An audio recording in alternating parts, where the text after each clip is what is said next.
Continuing Mobile Education for Emergency Medical Services Providers. Episode 2, Working with Healthcare Proxies in the Field.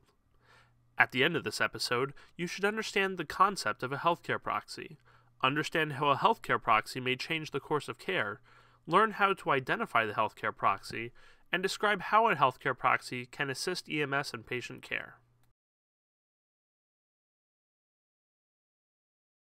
The healthcare proxy is somebody who's designated by the patient to make healthcare decisions on their behalf should they not be able to make decisions on their own.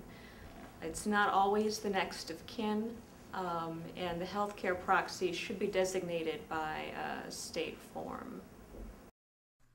A healthcare proxy is a person appointed by the patient to make healthcare decisions if the patient is unable to communicate their own wishes. This is not always the next of kin, and healthcare proxies must provide documentation to confirm their role. I had a situation not long ago where I arrived at a scene and there was a gentleman that was quite ill. His daughter was there. She stated that she was his healthcare proxy. She did have the documentation, which was good because that's not always where the patient is. And it was important that we have that at that time. We felt comfortable that this had been discussed with the older gentleman as to what his wishes were and who was going to make those decisions in the event that he wasn't there. It's not always the case when we go to a home. Sometimes they say they have a healthcare proxy but don't know where the form is. In the heat of the moment, it can be kind of difficult to determine who is the healthcare proxy. If the person has paperwork to support that, then the person can make decisions on behalf of the patient. As far as resuscitation, however, EMS should have a form available. The healthcare proxy should be able to present a form saying DNR if that is what the patient's wishes are. If that form can't be provided, again, local regulations may vary, but usually the medic would need to call into the medical director to get further instruction. Again, it only applies if the patient can't speak for themselves. In the pre-hospital setting, I would think a healthcare proxy would be able to refuse or accept transport, but again, it is generally, as far as resuscitation, which is what is applying to the EMS community, they really need to be able to produce a DNR form. They can't make that decision without the documentation. They can refuse care for a patient, again, except for resuscitation, in which case, if they can't produce a DNR form for the patient, then again, they would need to call medical control. A healthcare proxy can always rescind the DNR status. If somebody is DNR, they can overrule that. Even though that would go against the gut instincts of the caregivers, they do have to honor that. And again, the important thing to remember is the healthcare proxy's decision-making power only kicks in if the patient can't speak for themselves. I sometimes oversimplify things, whether it be a healthcare proxy from New York State or from out of state or whatever. I think that it's best to get medical control involved. That might not be the best answer, but for me, I like to keep it simple.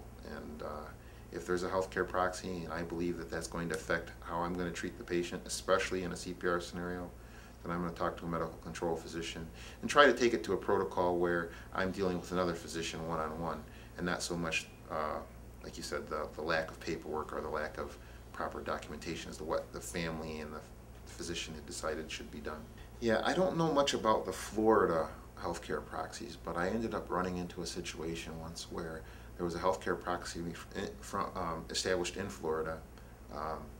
Person was visiting or basically setting up residence here in Rochester, and it ended up being some confusion as to the healthcare proxy in Florida matching with a DNR here in New York State, and the family was very much convinced that that was an equivalent.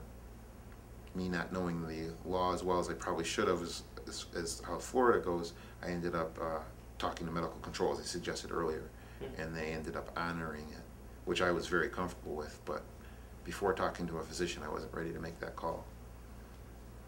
Well, the last case that I just mentioned would probably be the best, but I've also encountered situations where there was a healthcare proxy established and different members of the family arguing about how that should or shouldn't be executed. Had that a couple times, and I usually default to talking to medical control.